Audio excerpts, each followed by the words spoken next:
Okay, good afternoon to everyone. We will start the second half of today's workshop. The first talk will be by Martin Klauco, who is now our boss. So please, everyone from the department, prepare your questions. Thank you. Thank you for the introduction. Fellow colleagues, welcome to my presentation. This is actually the first time for quite a long time I'm presenting something in English. It was actually, I believe, the last presentation I delivered in English, it was at my visit in Bochum 3 years ago. Because then after that I didn't attend any conference, and then there was the COVID situation. So, yeah, so after 3 years, I can continue, yes? Okay. So I will be talking about a topic called real-time, explicit real-time tunable, explicit MPC. This is a work I have been working on together with Oravec, and it's something about the explicit MPC that has bugged me for almost 10 years. I'm working in the domain of model predictive control, and the thing is that once you construct the explicit MPC, you are done. The only thing you can do is to plug in your initial conditions and get your optimal control action, and that's it.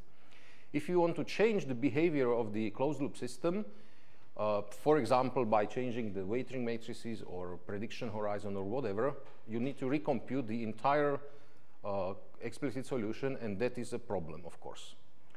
So we have developed a strategy which we managed to publish in Automatica journal, and we are now able to change the behavior of the explicit solution during the operation of the control. And that is a very good thing, mainly from implementation point of view. And I consider this one of the holy grails of explicit MPC, because you solve one of the main problems that comes with explicit MPC. We have designed a strategy that allows us to change the aggressivity of the explicit model predictive control with stability and recursive feasibility guarantees. Very important thing is here the word approximate, because it's not fully optimal. But as we will show in some simulation case studies, the results are basically very good, even that the solution is approximate.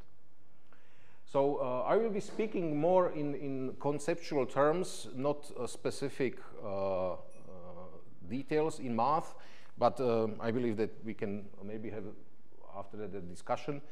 So the basic limitations of explicit MPC, as I mentioned, is the fixed structure of the model predictive control problem, and of course the size of parametric space. Because once you fix your MPC, okay, you are for example okay with the performance, but then if you want to solve or construct the explicit MPC for big systems, then you are also running into trouble. So we are not solving this size of the parametric space or some sort of reducing the memory footprint. This is not what we are doing. We are attacking the problem of the fixed structure of the MPC. And if we look closely, what is the fixed structure of the model predictive control? So we can separate them into 3 points. The first one is, of course, unchangeable model. So you cannot change the prediction model without the need for reconstructing the explicit MPC. Second, you have to have the fixed length of the prediction horizon. And of course, you have to have fixed values of the weighting factors or weighting matrices. And usually, if you control some sort of a process, the model doesn't really change, or you can introduce some robust properties and so on. So you don't have to worry too much about changing the model. What you can actually worry about is, for example, fixing the length of the prediction horizon. But then, since the model doesn't really change, you have a fixed sampling time.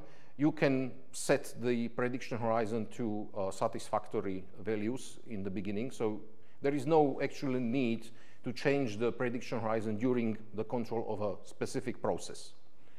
However, we can have the desire to change the weighting factors during the control, because the model or the process, even though we presume it doesn't really change, we might want to change the behavior of the closed loop system. And how do you change the behavior of the closed loop system? Of course, you can start playing with the weighting factors. If we would be in the PID control, we play with the proportional or integral terms to somehow change the closed loop behavior. So we are focusing on this here. So how to change the values of the weighting factors during the operation of the controller. And let me give you some brief mathematical details we need. We, of course, have the standard formulation of the model predictive control. So we have a state regulation problem with terminal penalty, terminal set. And of course, we can construct the explicit MPC as we have done in previous presentations, or we have seen in previous presentations. So in the end, we end up with a piecewise affine function. And these values here, these alpha and beta factors, comes from the structure of the model predictive control, from the values Qx and Qu, because they define the closed loop performance. So here is the thing. If you plot your control law as an optimal control action with respect to the parametric space, you end up with a figure something like this. This is for a fixed value of the weighting factors. If you change one of the weighting factors, for example, you increase or decrease the matrix, you end up with some different piecewise affine function, of course. This one here, this light blue control law, you will get if you increase the, for example, if you increase the weighting factors on control action too much.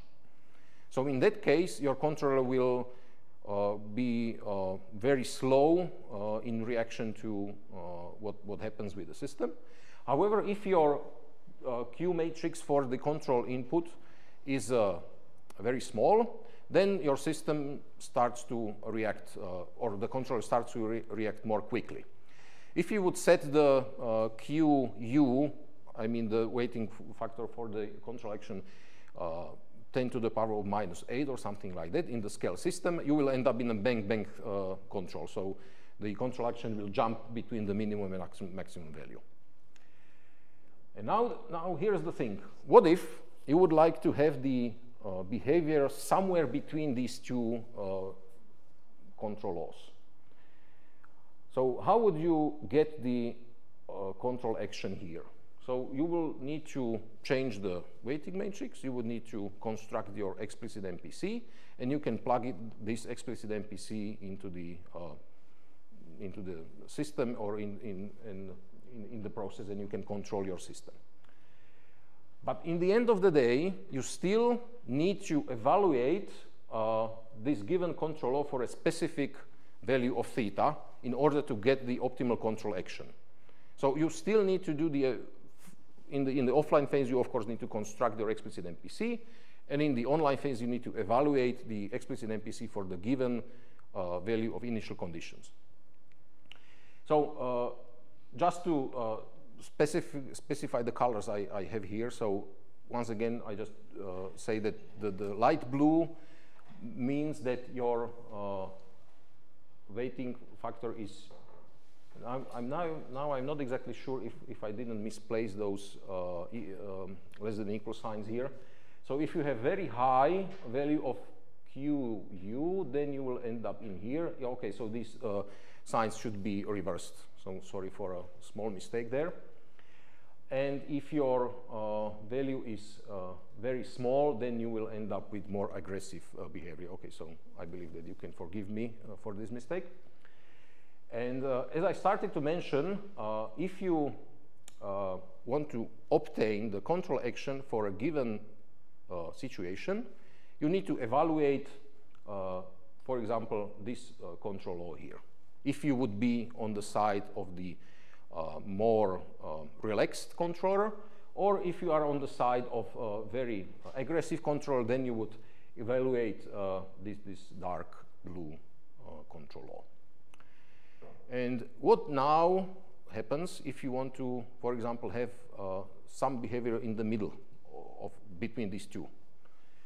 And of course, if you are in the online optimization, you just change the weighting matrix and you solve the optimization problem and you will obtain the control action. But if you are in the explicit domain, you can't do that. You need to first construct the explicit MPC, then you need to plug in your value and you obtain the control action. And this is, of course, horrible, but we have a workaround here. And what we are suggesting is that what if we interpolate between these two somehow? I'm not stating how yet. I will get into it in a few slides. But what if we interpolate between these two? So we construct two explicit MPCs, one for very low setting of the Q matrix, one for very high setting of the Q matrix. If the initial condition comes, we evaluate these two control actions, and then we interpolate between these two values. I believe that does make some sense. The thing is, how can you interpolate between these two values? And the thing is that, or what we are proposing is that we do simple linear interpolation between two optimal solutions. What we actually obtain is an infinite variation of performance between these two boundary explicit MPCs, we might say. What is the problem here is that we increase the memory footprint. Actually, we can double it in some situations. But still, with the possibility of having infinite individual performances between these two. I will show in a couple of slides, we can still preserve, if we consider this linear interpolation between these two boundaries, explicit MPC, we can still enforce stability guarantees, which is the key point of considering model predictive control in control scenarios. So what we are doing here is we somehow assume that we can change the values of the, for example, the QU matrix, which penalize the control action, as a convex combination of the boundary low, boundary high. We, of course, say that this parameter rho here is in the interval between 0 and 1. So you can just slide between these two values from QU low and QU high. And according to this sliding, you just slide between the evaluated control actions. So you evaluate one for the boundary on the low side, one for the high side, and then given the parameter rho, you just pick one of them. And yeah, this is very simple, of course, but we still want to enforce the stability of that interpolated control action here. And how to do it? So consider that we have two separate explicit MPCs, or model predictive controls, to start with. So one for the low setting of the Q matrix, and one for, okay, sorry, here it should be the capital H. That's the problem of multiple changes in your tech document, that you forgot that sometimes you need to pay attention. So we have these two model predictive controls. From both of them, we need to solve in explicit fashion to construct the piecewise affine control laws. But since we have two different penalties on the terminal state and two different terminal sets here, these two controllers do their job in enforcing the stability and so on. But if you just interpolate between these two, you don't have any guarantee that your interpolated control action will actually enforce the stability or not. But if you set your terminal penalty here to the common terminal penalty, let's say, and if you set the terminal set to the common terminal set, then you end up with two explicit MPCs that enforce the penalization of the final state such that your closed loop behavior is stable and recursive feasible. And if you set the common terminal set as the control invariant set that is a subset of these two sets, and if you solve, just in one slide next, if you solve a semi-definite problem to actually obtain a common terminal penalty, you end up with two boundary explicit MPCs that satisfy common assumptions or common guarantees. And if you interpolate between these two, you will end up in closed loop performance with infinite number of choices between these two. You just need to linearly interpolate between the control actions. So when the calculation of the joint terminal penalty or common terminal penalty is stated on this slide here. So what we try to do, or we succeeded, not tried, we tried and we succeeded with this. So we need to just solve this optimization problem, which takes into account both values of the weighting factors, for which we solve this semi-definite program to obtain the common terminal penalty P tilde. And if you construct the explicit MPC with this joint terminal penalty, then you are done. So the entire algorithm that we need to implement if we want to use this approach, first we need to construct the joint terminal set. Then we need to solve an SDP for the boundary values of the weighting factors. Then we need to construct two explicit MPCs, one for the low setting, one for the high setting. And then finally we can go into the online optimization, where we don't need to optimize anything. We just evaluate two piecewise affine control laws and then interpolate between the value of the raw as we choose. So let me just show you a couple of results. We chose to consider standard double integrator system to verify the behavior. Of course, it's very easily to show the closed loop performance. So on this slide here, I will show the changes in the weighting matrix.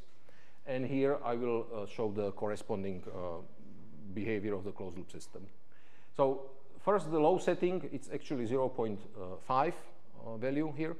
So yeah, we excite the system with changes in the initial condition, and this is how it's supposed to work. It's very fairly certain that you are familiar with it. If you, of course, increase the value to very high, then your system starts to react slowly to the changes of the initial conditions, of course, because you have very high penalty on the control input. Then, if you would jump with the value of the weighting factor, and you would solve this, for example, in the online fashion, so you don't have to construct the explicit MPCs, you would end up with this dotted line here. You can see it somewhere between these two, between the gray one and the blue one. But if you construct the two explicit MPCs with the common terminal penalty and common terminal set, you actually end up with almost the same performance as you would end up if you change the value of the QU matrix during the operation. I know that this is just an ocean of colors here, and you might not see it very clearly, but you can see at least that the dotted and dashed lines are basically the same. It's just a couple of pixels away from each other. And of course, some numerical comparison would be better to show. So the performance loss is calculated for various settings of rho parameter and for various value of prediction horizon. Here we have the time if we would solve the optimal explicit MPC for the specific values of QU. And here is the time, the evaluation time, if we consider the interpolation. We can immediately see that if we consider the interpolation, we double the evaluation time, naturally, because we have two explicit MPCs that we need to solve and extract the optimal control action. But if you look at the performance loss, this is actually in percent, and this is correct number. So the performance loss is less than, in general, less than 20%, 0.2%.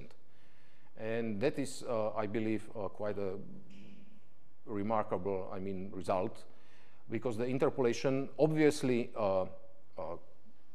introduces some errors or deviations, naturally, because you just linearly interpolate between two explicit MPC which has quadratic costs, so naturally the linear interpolation may not be very good in every case, but in the closed loop fashion, we can see that the differences are negligible.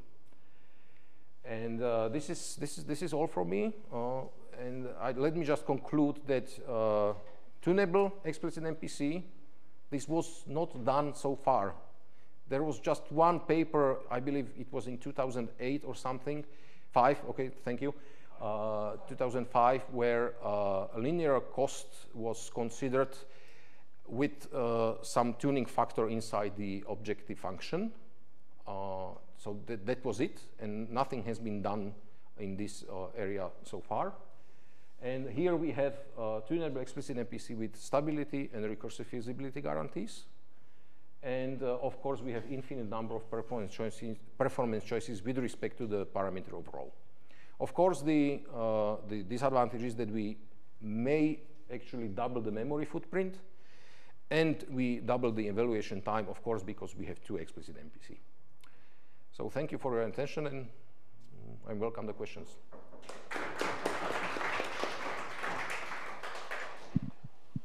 Okay, thank you, Martin. So if there are any questions, yes?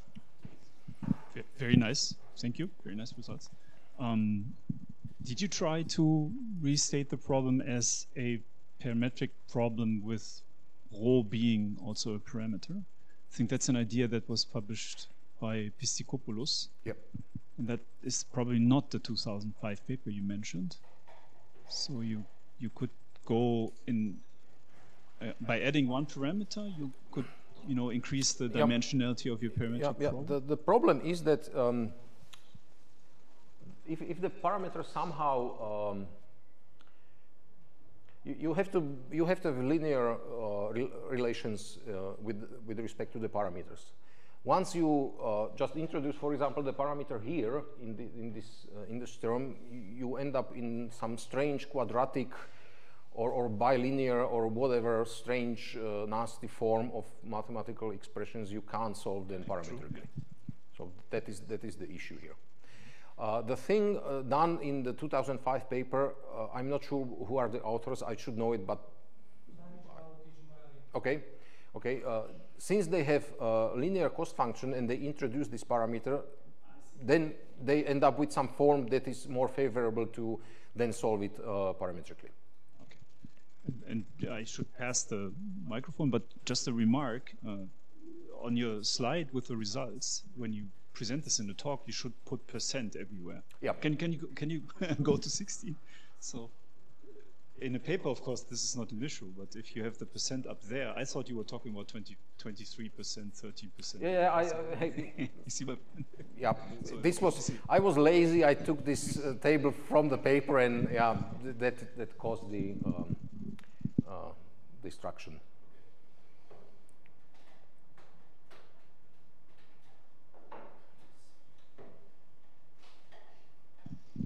Okay, thank you for really nice talk.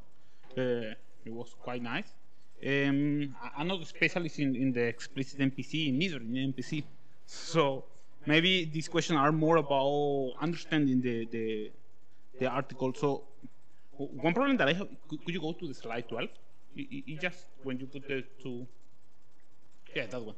In this case, we are working with two explicit MPC, right? And we are working with the lower and the maximum bound. So why isn't not guarantee the convergence, because I couldn't get that one. When we are working in the screens, any value in the middle is going to be already guaranteed. So I don't understand why do we need to try to guarantee this. If you are working something in between, I'm not sure, but you already have the guarantee of convergence. But I'm not sure if... The thing is, actually, if you look at this picture here, or maybe even here. So for a specific values of QU and QX, you end up with set of these piecewise affine functions, or well, affine functions, and number of regions. That's for a given parameters QU and QX.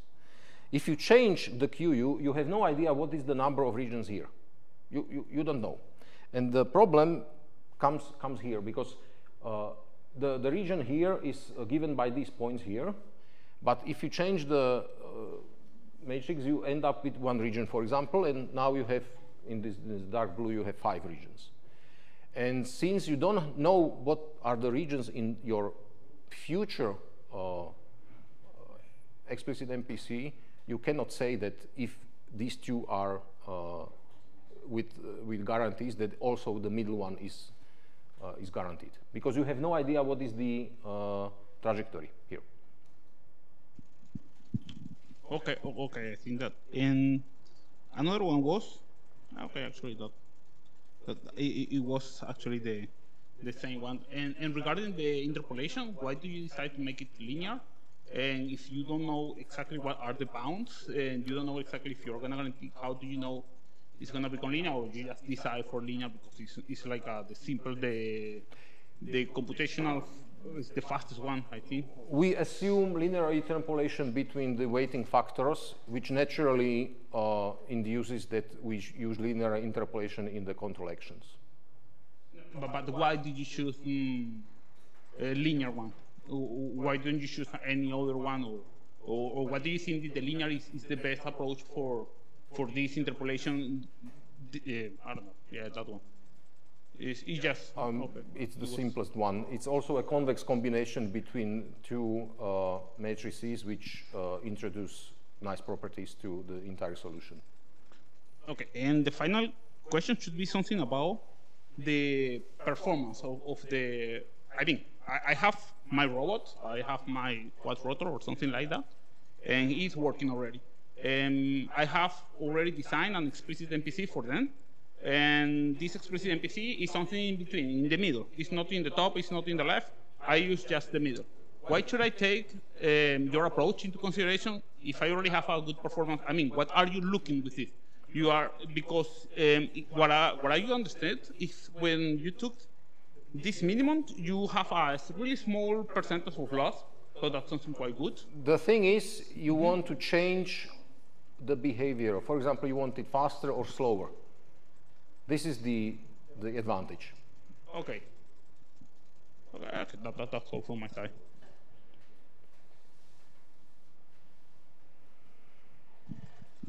Martin, when we speak about this convex combination, what is the condition for continuity? So there are no gaps or holes between this lower and upper bound solution of control. So where is it hidden in assumptions? What do you mean holes? So if you go from UH to U low on that line, so you have a convex combination, yes? Yeah. So you can end up anywhere. So anywhere between these two values. Are there any possibilities that this line is not continuous? No. No. So what are the conditions for that? Because in some nonlinear case, it can happen. Yeah, but that there will be some region which is forbidden. It might be, even though I'm not exactly sure if I agree. But if we have a linear model here, exactly, then this space will always be continuous. Always. Yeah. I think it's the linear model. So if it would be some PWA model, then probably there would be holes, and it might happen. Yes. Yeah. But as long as the controller is continuous and continuous, then we are safe. Here, this looks like the Q. You should plug in the cost function to get a a parametric QP again, right? So you convinced me that my idea of parametrizing and adding a parameter was nonsense. But here you see that the Q, this Q in the first line can go into the cost function, and then you have a parametric problem that turns out to be a linearly parameterized QP. And then that should No, because you will multiply U with the 1 minus rho. Silly mistake. Yeah, okay, you're right. But do it and we will have citations. Or joint Automatica paper. That's better. Yeah, I mean, it is bilinear or something worse because there are two Q's, two U's there, and actually that at first sight doesn't look like a very bad nonlinearity, but it's one of the ugliest you can have. Actually, exactly. You're right. Yeah.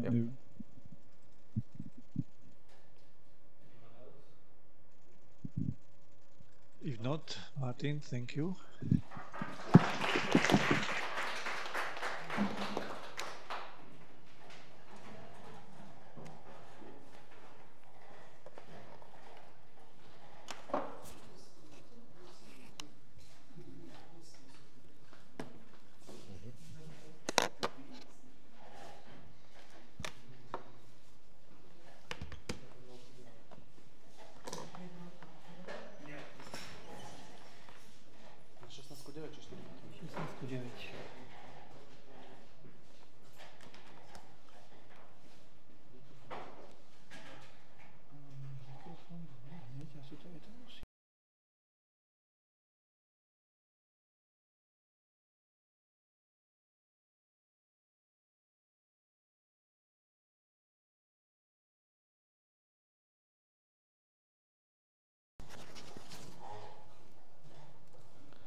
Okay, so this is the last talk for this workshop. I'm very sorry that I'm the last one because Martin stole almost half of my motivation and I don't know what to do now.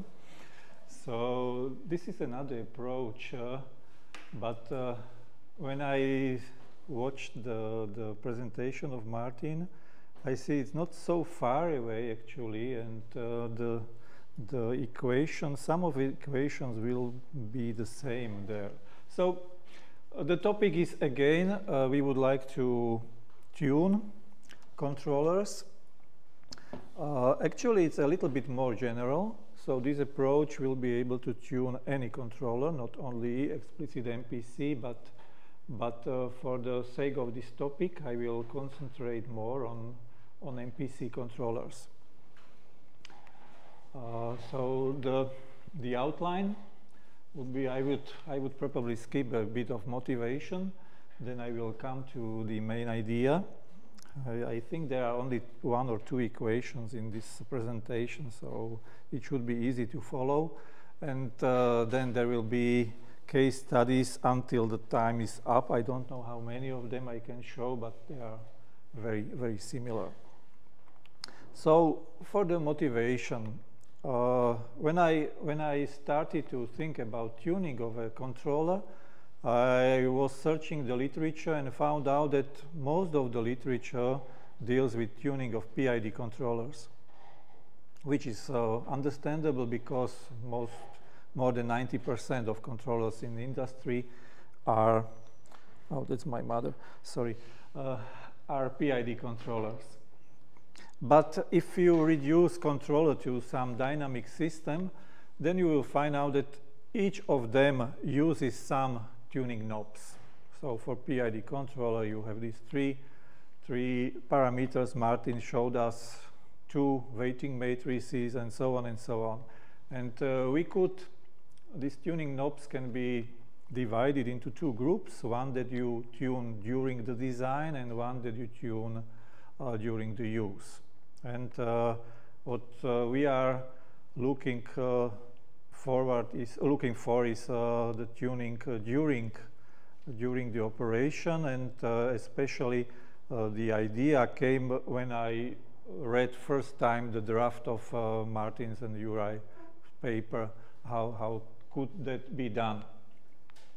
And again, if we want to tune, I remember as a PhD student, I was in Dortmund with a neutralization reactor, and I sat there and I tried to push those curves of the controller either higher or lower by eyes so that it converges. And in principle, you have only two goals, so that the closed loop is faster or slower. You do not think much about optimality. Yeah. And also Martin showed us, I want to be faster and slower. That was at the end the message. And all other things, we would like to keep the controller so that there are constraints, integrational properties, and so on and so on. Yes, so for MPC, we have these two weighting matrices. In online, it's easy. In offline, it's, now I can say, almost impossible. Before the Martin's talk would be impossible. Yes. So I would like to have three properties of any controller for tuning. One is intuitive. If we have PID controllers, it already has 3 parameters, and we don't know how to change them because they interact somehow. So a nice tuning would be intuitive and would have only one single parameter, and that would be that row for the Martin's presentation. You change the row from 0 to 1. That's the only one. Yes? Then it should be general, so not only PID or not only MPC or not only anything. And I go even further. I do not know the structure of the controller. That doesn't matter. And well, the third one, I didn't know how to call it, non-invasive. So all other properties of the controller should remain the same.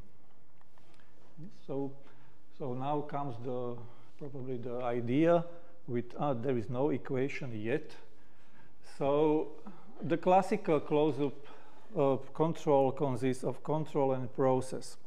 And sometimes we use the idea of governor, reference governor. And what is it? Usually, when you see the papers from Kolmanovsky group, mostly there was also a very nice survey several years ago. The governor is shaping the future set point so that the original controller is within constraints. So you find out that with for example, step change of the set point, your controller will hit the constraints. So you change the future trajectory of the set point, and the controller will remain within the constraints. So there are two properties. One is that the future value of this set point governor of this tuning is time varying, and the second one that after a certain time this parameter will be 1, so the set point and the modified set point will be the same, and so that the asymptotic properties of the controller will remain the same. And what is my idea is to have, or our idea is to have governor that can modify both set point and modify both output. That is fed up to controller. So we will cheat with the controller. We will not send to it the real value of set point and or output, but modified, and this modified value will be changed based on if we want to go faster or slower. Yes. And the easiest, if I would like to stick with one parameter, the easiest would be just some gain, K, which will scale, for example, the tracking error. So This is, in literature, is called error governor. We can have other structures like output governor or reference governor, and it all it means which value is being modified.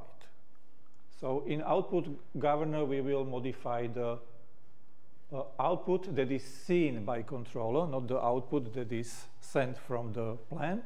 And by reference governor, we will modify the set point.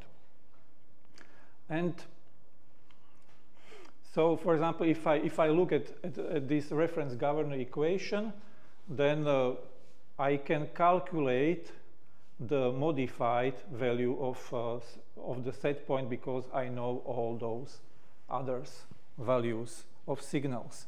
And that's actually the single equation, and that's actually the convex combination, what Martin showed us with the row parameter. Yes, and what would happen if we do it? Look here, if we have step change in set point, that's the green line, and if we slow down, so we put the factor half of the nominal, then we have this green line. So the set point goes slower to the real set point. And of course the output, I think this doesn't, okay. The process output will go slower to the real set point. And if we make the tuning faster, so the modified set point will be almost twice as high as in the real case, then of course also the output will be faster, and probably the best is to see the manipulated variable, how it changes. Yes. So, and this doesn't depend on the controller. We are outside of the controller law, which is somewhere in the hardware hidden. We don't know it, we just manipulate. So if I go back, we just manipulate what the controller sees. We don't manipulate its output, but we manipulate its inputs. And so this idea is practically applicable to any controller. Yes. So if I now, for example, take the first case study, we have a nonlinear tank with temperature and level control, which is linearized and which is then discretized, and we have two inputs, which are valves openings for the tank, these alphas, and we have two outputs, temperature and the height of the tank. We calculated explicit MPC controller, which with more than 300 regions, and with this, oh sorry, with the, I have to find it, okay, with these parameters. Actually, we couldn't have the whole output control horizon equal to 10 because it, how Michal says, it didn't converge in a reasonable time of 2 weeks. Yes, so we had to find some compromise with only two optimized future control variables. And you can see how the governor works in this case. So we have 3 lines. One is the gray one is nominal. We have also constraints on outputs.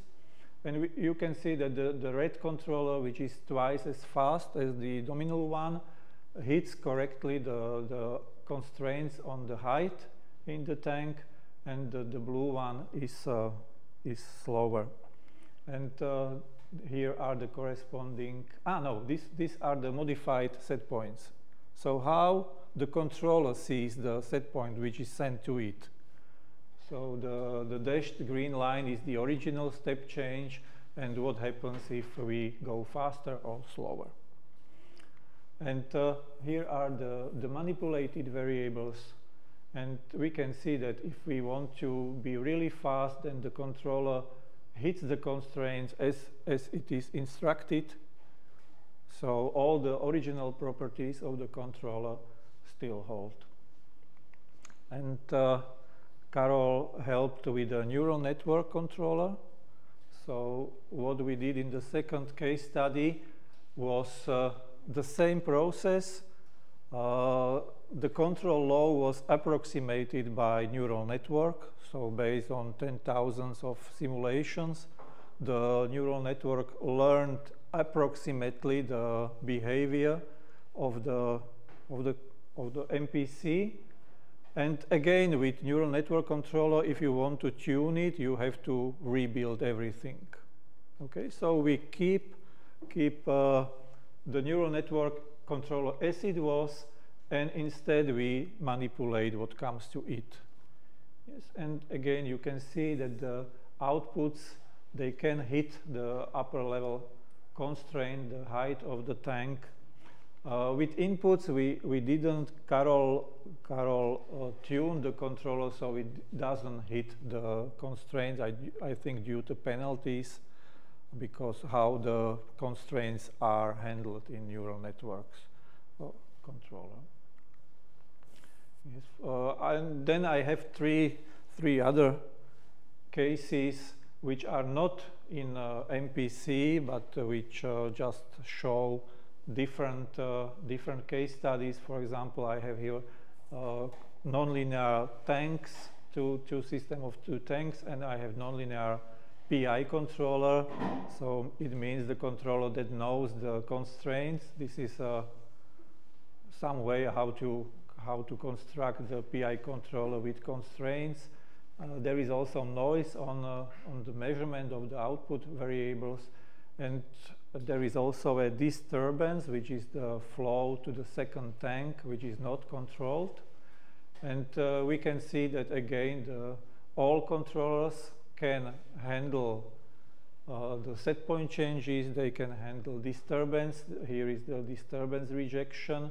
We can see the different speed of those controllers. We can see also here that there is no anti-wind up. The controller reacts very nicely. There is no overshoot here that is usually connected with wind up effect.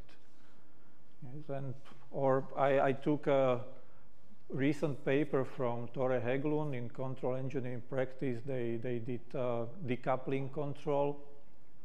So I implemented this inverted decoupling controller, which are these two terms here that try to remove the coupling between U1 and Y2 or U2 to Y1. And here you can see the responses of the outputs and inputs without decoupling. So you can see the very, very heavy coupling effects. If the first set point is changed, then we have this here. And if the second set point here is changed, then we have here. And we just tried the three different settings of the reference governor. And with decoupling, you can see that the influences are heavily reduced. So again, the controller does what it is supposed to, but we can also tune it very easily. So this is without decoupling, and this is with decoupling. But the original controller was not changed, only the set point reference governor was added. And there is a fifth one, but I think I can skip it. It's all the same. And so to conclude, as Raphael said, this is also for CDC, so it's very, very much first results. But if you would like to see more, we put a technical report on our webpage, so there is a lot more, just like in this presentation. So what we propose is leave the controller intact, but to change what comes to it. And from those three governors, probably the reference governor is better than the output governor, or the error governor is similar, but so far I think that it's the reference governor which should be used from those three. And it's very intuitive because we have one parameter and we know if I increase this parameter, then the closed loop will be faster. If I decrease, it will be slower. And for stability, this should be determined for each controller differently, in my opinion. So, for example, for MPC, I think we can do a new paper just on this. But for some linear case, it was just root locus that was being changed, and root locus can be studied very easily. For more complicated examples, it's going towards the robust control and parametric uncertainty, how the stability can be handled. And I see that the talk was very interesting. People are laughing, so with that I will probably conclude. Thank you.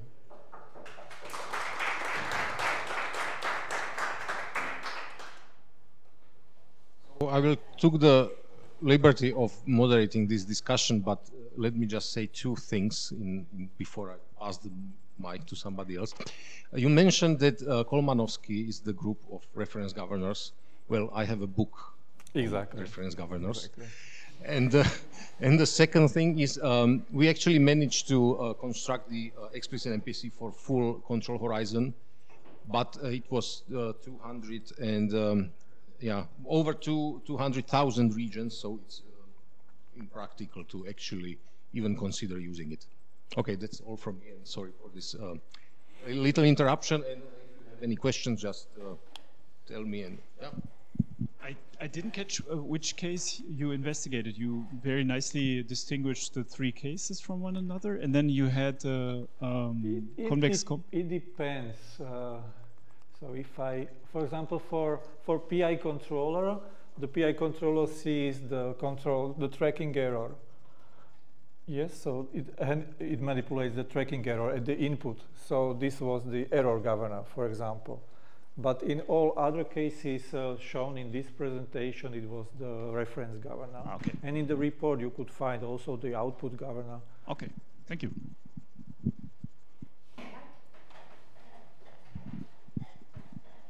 So I have a question about the combination of the governor with the MPC. So basically what I understood it does is that it basically deceives the MPC about its states, right? So it replaces the states of the MPC. Is that a correct idea? Yes, we can. Well, continue, please. So when you replace the states of the MPC, how do you handle state constraint satisfaction of the MPC if you have some? Yes, so actually this was a set point governor, so we didn't change the states, but we changed the set point. Okay. But of course, it means, for example, if I want to have my controller faster, it would mean that I will inflate my states in a way, and I'm not sure if I have also calculated all the regions of those inflated states. Yes, so if I go too fast, then probably I will end up in the region which was not calculated. Yes. So slowing down is no problem because all those regions are already calculated, so slowing down is never a problem, but make it faster, I have to make sure that I still remain in those calculated regions, or we have some ideas with Martin how to handle that. Maybe some clipping or something like that. Yeah. Well, clipping is dangerous because you lose properties. Well, so is letting the MPC do whatever. That is also dangerous. So, okay, just to make it clear, maybe so if you really use the convex combination, it means that the tuning parameters is in between 0 and 1, then everything holds perfectly. Yes, exactly. But once you escape or enter the linear combination, except for convex combination, then maybe you can lose the stability guarantees because the reference is outside of the considered Yes, region. it depends. For example, here the reference was already Yes. 48. And is the question if we have just calculated with reference between... Exactly. Yeah. Yes, but if you go between 0 and 1, then Everything you is, just make it slower. Yeah. You can't make it faster. Thank you.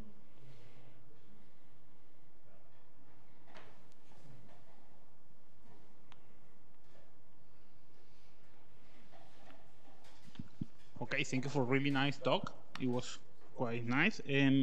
I think this idea is quite old and really useful in many occasions. I think game scheduling basically handle it the same, just that they are gonna set up in different way.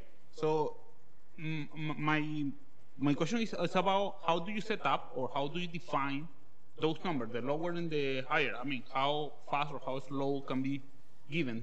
I mean, have you tried to find some heuristic to do that?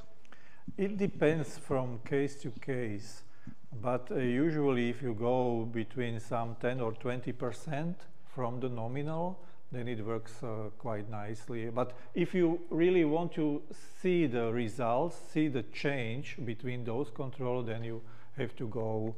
So what we used was twice as fast and about half of speed of the nominal, so that you can see the results, but you can move anywhere in between. So you can really have a knob, tuning knob, that would you can slowly change and see if the closed loop behaves as you want. Okay, thank you.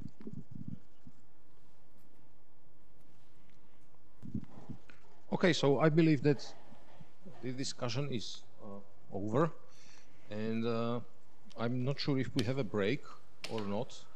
Let me just check the schedule. I think we could continue. But if we can continue, then I believe, Martin, it's your turn.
Thank you.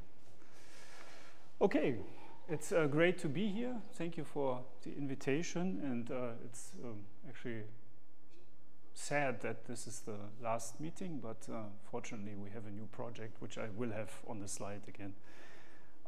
So it doesn't feel like saying goodbye, yeah? So that's actually good, yeah. Yeah, it's my pleasure to summarize the project, and essentially that's all I have. So I don't have any equation, in fact. That is also very weird. I don't recall giving a talk without any equation. But I have a lot of pictures, and those actually came from you. So thank you for sharing pictures. And I will go through the project year by year, also summarizing the achievements more formally than with pictures, but just you know, for the sake of completeness and for the sake of also justifying all this before Humboldt Foundation. Yeah. So this all started, as Miro already told us this morning, in 2017 with the summer school, and that was actually cheating because the summer school was a EU project summer school, but of course it fit in very, very nicely. So you see some pictures from the summer school here. I sent you Patrick Berner, Raphael Dürska, Kai König, and Sebastian, I believe. it was back then. And this was about the time when we all, actually you were well ahead of us in Bochum, but when we started also the constructing and 3D printing business. This is not yet printed, I believe, but it's cut, right? It's laser cut. It's laser cut, yeah. But this was also the time when the two of us started discussing about 3D printers. I had no idea what I was talking about back then, but then you started buying 3D printers and doing not only 2D constructions with laser cut material, but also with laser printed material. Yeah? So this was also one of the developments going on back then. The summer school came with a Flexi device, which we still have. This is a picture taken by Raphael just last week, I suppose. Yeah. Still have that device. Yeah, and we also, well, I should stick to my slide. We also had the first visits, and Michael happened to be the first one to visit Bochum. I was for the first time at the process control conference, and that was also the kickoff for us in Bochum to repeatedly go to process control conferences. And we also bought this crazy expensive triple inverted pendulum. Some of you saw, we still have it, of course. Yeah, it was an investment that was not paid by Humboldt Foundation, as opposed to your Furuta pendulum, which was paid by Humboldt Foundation, but we put it in the proposal to make the proposal stronger. And actually, I managed to convince basically the students of Ruhr University to help us with that and put down the money for that. So we still have that. We always invited you to also try your controllers on it. To be honest, we never did, right? So we use it as it is. We had student theses on it, but never really tried. Am I making a mistake here? We had student theses on it, but never really tried running controllers. Yeah? And that's also when we got in touch, or I got in touch with Rex Controls for the first time. I think they built the Furuta pendulum also.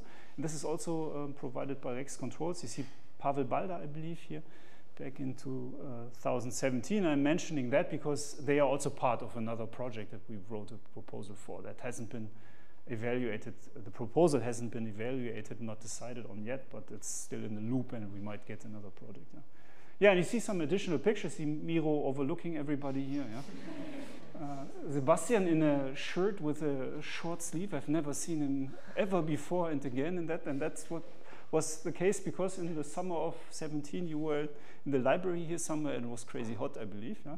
I wasn't present, but that's one of the stories. Yeah? Patrick has already finished. Patrick Berner is on the pictures. He has already finished. Yeah, so this was it for 17. And I started doing a more formal summary of what we did because this is what eventually we will have to report about to Humboldt Foundation. So you see basically the same items from the previous slide in a slightly more formal, put in a slightly more formal manner here. And my original plan was to collect all these and keep on going slide by slide and adding 18, 19, and so on and so forth. But that didn't work out. And you might imagine, I mean, you might imagine if 17 is half a page, it's going to add up to too many bullet points to put them on a slide. That is true, but it's so tremendously many. I mean, I'm really impressed. And Milo also sent me a quick note that he was impressed that we had so many bullet points to report. And by the way, those are basically stolen, except for the very last ones from the reports that Raphael Dirska wrote. So thank you very much to Raphael Dirska, who ran the show in the background all the time. So he was the guy to prepare all those reports, and I'm basically collecting his information here on the slides. Yeah. Okay, so 17 and 18 really kicked in because we started with the visits, and even though the project is small in terms of money, it really, really created very, very many visits. I'm still surprised that we did all this, and unfortunately COVID, of course, was in the way at some point, but we somehow managed. So Miro visited us, I visited you, Patrick Berner and Kai König visited you for 2 weeks. We originally put visits that were supposed to last 1 month for a single person in the proposal, but that turned out to be not feasible. So we decided to split this month into chunks of 2 weeks and send 2 people. So Patrick Berner and Kai König visited for 2 weeks to account for 1 such month. And the 2 Jurais, who are also on the pictures here, visited us for 2 weeks, I believe. So also a long visit, and then Raphael came here. So in 18, this added up to more than 10 person weeks, which I think is quite impressive. So let's say almost a quarter, I'm exaggerating a little bit, but almost a quarter of a year of person days of visits in 2018. The Furuta pendulum then arrived here. It was supposed to be available in 17, but Rex Controls had some problems with a motor that wasn't available anymore, so that was a bit delayed, but it appeared here. And also, I realized I have to mention this here. It's not related to the project or induced by the project, but Martin and I met in Madison, where the NMPC was running. I think it was the two of us, but nobody except us from the two groups. Huh? Am I forgetting somebody? Peter was also in the conference. Okay, I see. And then somehow there was the discussion, okay, where's the next NMPC going to be? And I'm not quite sure how it came along, but the two of us came up with the idea of suggesting it to Eric Kerrigan then, right? And they picked it up, and as you all know, this actually happened. And of course, now I feel very bad, because in some sense I helped getting the NMPC over here, but in some sense I'm also responsible for getting the one in NMPC over here, which never happened here, right? So from 18 on, we have to wait for a very long time before we can suggest it to be in Bratislava again, I suppose. Yeah, so this was 18, and now I started adding to my list up to 17 here. The bullets from 18, again, just the same list of bullets, same list of happenings that were on the previous slide already, just in a more formal manner, but you realize that this is now adding up to many bullets.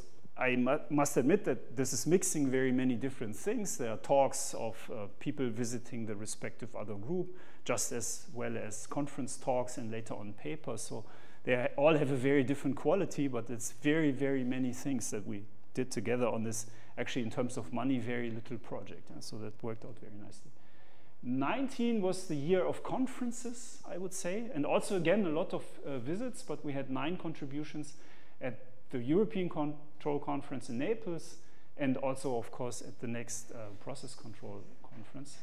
Humboldt Foundation actually paid for many of those, so I should acknowledge that they put down the money for those conference participations.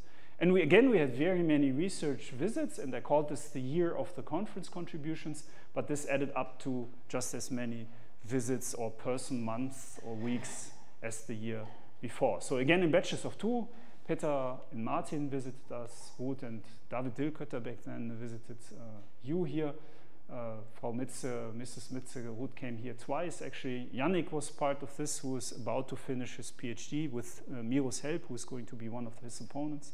And again, Raphael, of course, who was very heavily involved there. And again, thanks for sharing all those pictures. I am very lazy taking pictures, and I'm very happy that you shared yours, so I was able to put them on the slides here. Radu is not here. Radu also appears repeatedly on the pictures. He's not here right now because I think he is in High Tatra, you said, right? So he's actually traveling right now. Yeah, now I'm slamming this onto my slides again. So you see 19 fills now a slide.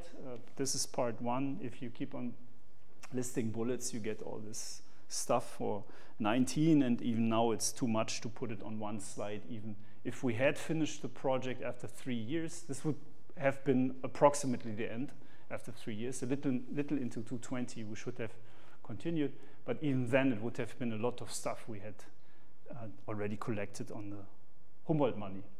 Yeah, and 2020 of course was the year when COVID hit us all.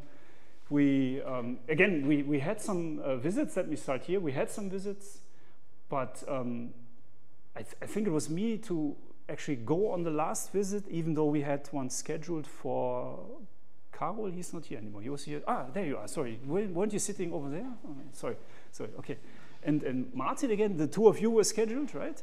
And that was the last real visit we scheduled, and we turned down because of COVID, and it never happened. And I think mine was actually in February, the last one, and we were here joking about the pandemic and joking about the virus not respecting the borders and so on and so forth. And then of course we switched over to Zoom meetings, and that worked surprisingly well, because partly because Miro was forcing all of you to give presentations. so that worked surprisingly well in the number of presentations, but also in the discussions we had. And also because at some point we decided to make this less formal and started discussing things that were not covered by presentations, but just topics and headlines and so on. So many of them, yeah, the last picture in Bochum here, strange food in Slovakia, of course, yeah, as always, yeah. We had our half-day Zoom meetings, and also those were plenty, 10 research presentations, roughly every quarter year we had a Zoom meeting, so that worked out very nicely. Yeah. Again, Humboldt Foundation paid for conferences. The two important ones are here. The World Congress actually run from Germany, obviously, and the NMPC obviously run from here, and both went virtual. For the NMPC, this was quite clear early on, because it was well into the pandemic. For the World Congress, it was a complete disaster, because we had to, I think we paid some 300,000 euros of collateral damage fees, because we had booked hotels and so on that were never paid. Yeah? So this was the German Verein Deutscher Ingenieure who was actually paying eventually for all this. So this was a complete mess. I, however, had actually, I was lucky that it went virtual, because I would have been in charge of printing all those conference booklets. And that is the one thing that has to be on time, yeah, before the conference stops. You have to hand in your PDF. And that, I would say, would have been impossible, actually, because, the head of all this was Rolf Findeisen, right? And Rolf is a great guy and a friend of mine, but he is never on time. And by not being on time, I don't mean he does it the day after the deadline or something. Yeah? So we were actually in charge of doing the booklets in Bochum, and we were very happy that we did not have to deliver a PDF to a printing facility, but just had a couple of more weeks until the conference started and we could run all this electronically. Yeah, 2020 and 21, again, formally summarized. You see it's, again, a lot of stuff here. Somehow I missed Kai König. I missed to mention him. Maybe I did so very early on. He was also here at some point. He's also finishing right now. This is, again, for the 2 years, is on 2 slides. And that brings me to my last slides. So in 2022, we are obviously back to real meetings. We were planning on doing this in the fall of last year, and postponed it then to today and tomorrow. And luckily, Humboldt Foundation was very willing to help us with that. At some point, Raphael figured out that Humboldt Foundation would be willing to extend the project, which was meant to last 3 years, to a total of 5 years, and that's what we did, actually. Maybe because of COVID, they would even have been more generous, but it worked out to visit you. So thank you again for having us here. And again, I saw this picture. This is Juraj's picture from this morning. Thank you for sharing that. The 3 of us are here. I should mention we had also quite a number of defenses and titles in the meantime. Juraj Holaza's title, I'm Cheating, that was before the project, I believe, but some of the early... Yeah, it should be actually my name at the 2017. Ah, okay. So... Oh, okay, okay. Juraj was 16 then, something like that. Yeah. Okay, Patrick Berner finished in 19. Peter just finished last year. Yannick has handed in his thesis, and Miro and I are supposed to be his opponents. Kai König is a little bit lagging behind, but is also going to finish. He's not with the group anymore, but he hasn't handed in his thesis. Ruth is going to be one of the 2 first ones to hand in a cumulative thesis, I believe. Raphael is scheduled for next year sometime, I would say. This year is too aggressive, but next year will work out, I suppose. Yeah, yeah. And then I'm happy again to be able to close by mentioning new projects. Miro pointed out we have this twinning project just granted for us, and University of Pisa joined. And Miro explained this morning to me that was actually the critical step, right? So your interpretation is, if it hadn't been for them, we would probably have had a much harder time to get this project. Yeah, and that makes sense. So we'll be a team of 3, along with Gabriele Panocchia and his folks in Pisa. And we submitted another project that is also meant to prepare EU projects. much smaller and funded only in Germany, but that is also worth mentioning because it's the same team again. Yeah? So we're looking forward, or I'm hoping still to hear positive news from one of the ministers in Germany. Yeah, and with that I'm done again. Thanks a lot, and great that we can continue, and it's not just a sad occasion to say goodbye to everybody. So I'm looking very much forward to do the EU project with you, and I'm happy, of course, to invite you to Bochum whenever you are willing and able to come. Yeah. Thank you.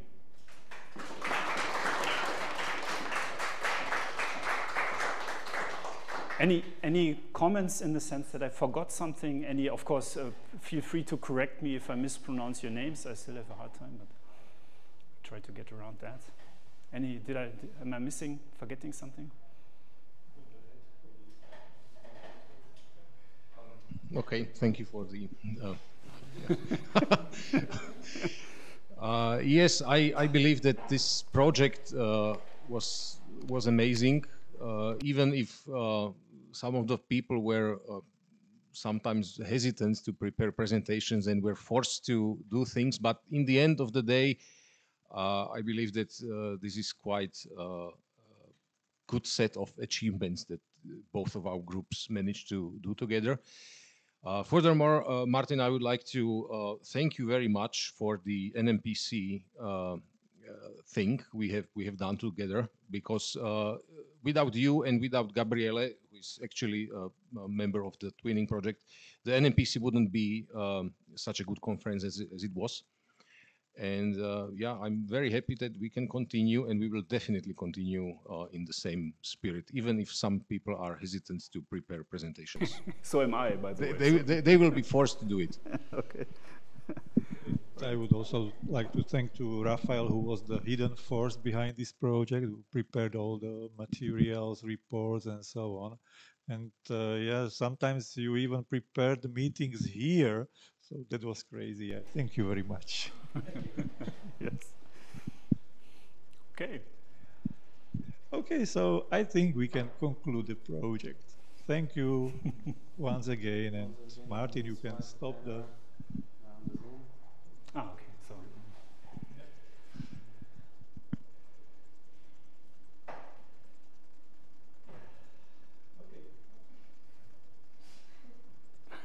Okay.